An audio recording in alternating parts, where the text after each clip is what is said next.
इस वक्त की बड़ी खबर आपको बता रहे हैं जबलपुर से। आपको जानकारी दे दे, राज्यसभा चुनाव में नामांकन खारिज करने का ये मामला।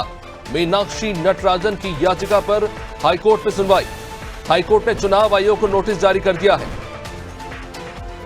तरुण चुग, रजनीश अग्रवाल, महेश को नोटिस। हाईकोर्ट ने मीनाक्षी नटराजन के आरोपों पर अब जवाब मांगा है। अब इस मामले को लेकर अगली सुनवाई 11 सितंबर को तय की गई है।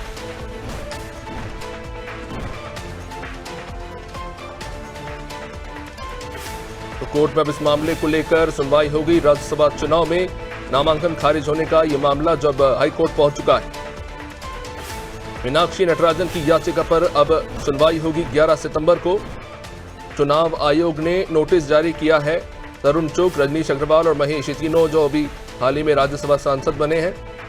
हाईकोर्ट ने मीनाक्षी नटराजन के आरोपों को लेकर जवाब मांगा। इस वक्त हमारे साथ हमारे पॉलिटिकल एडिटर मनोज वर्मा इस वक्त जुड़ चुके हैं। जी मनोज जी, राज्यसभा चुनाव में मीनाक्षी नटराजन ने याचिका लगाई। अब 11 सितंबर को इस मामले में सुनवाई होगी। सभी को नोटिस जारी कर दिया गया है। देखिए, मामला शुरुआत हुआ था अभिषेक जून 2026 में, जब मध्य प्रदेश में राज्यसभा उपचुनाव के निर्वाचन के दौरान बीजेपी के पदाधिकारियों की शिकायत पे निर्वाचन अधिकारी ने कांग्रेस उम्मीदवार मीनाक्षी नटराजन का नामांकन खारिज कर दिया था। आरोप लगाया था कि उन्होंने अपने जो चुनावी हलफनामा फार्म 26 उसमें तेलंगाना की एक अदालत की एक लंबित निजी शिकायत के मामले में जानकारी छुपाई थी। इसको लेके मीनाक्षी नटराजन सुप्रीम कोर्ट तक गई थी, लेकिन वहां भी उनको वापस भेज दिया गया था। उसके बाद मध्य प्रदेश में तीनों सीटों पर निर्वाचन हुआ और सारे के तीनों बीजेपी के कैंडिडेट बिना वोटिंग के ही चुनाव जीत गए। निर्विरोध निर्वाचन उनका हुआ है। उसके बाद सुप्रीम कोर्ट ने सलाह दी थी कि वो अपनी चुनावी पिटीशन मीनाक्षी नटराजन इसके खिलाफ दायर कर सकती है।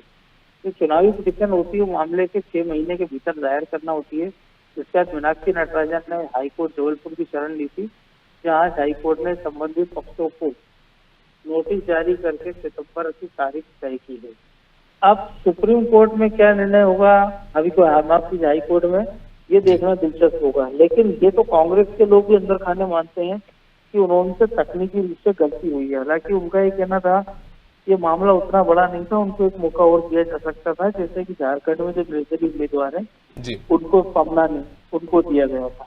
लेकिन इस मामले में पूरे जो तथ्य हैं वो कांग्रेस उम्मीदवार के खिलाफ थे। और ये पहली बार नहीं था कि कोई पहला चुनाव मीनाक्षी नटराजन लड़ रही थी। इसके पहले वो मंदसौर से एक बार 2009 में सांसद रह चुकी है। बाद के 2 इलेक्शन वो हारी थी, यानी 3 चुनाव लड़ चुकी थी।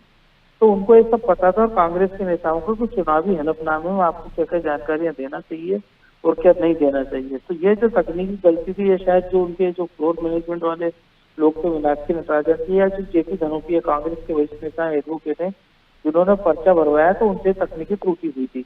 लेकिन इसकी पूरी जिम्मेदारी खुद लेने की जगह कांग्रेस ने बीजेपी के नेताओं पर डाल दी थी और आरोप लगाया था कि पीठासीन अधिकारी की मिली भगत से सब षड्यंत्र हुआ है। अब हाई कोर्ट के सामने क्या जवाब बीजेपी की ओर से जाता है, निर्वाचन अधिकारियों से जाता है, उसके बाद आगे क्या एक केस रुक लेगा, इस पर भी हमारी नजर होगी। अभिषेक, निश्चित रूप से बहुत बहुत शुक्रिया मनोज जी विस्तृत जानकारी के लिए। तो जाहिर तौर पर यह मामला काफी दिलचस्प होता हुआ अब देखना होगा हाईकोर्ट में 11 सितंबर को जो सुनवाई होती है उससे क्या कुछ निकल कर सामने आता है।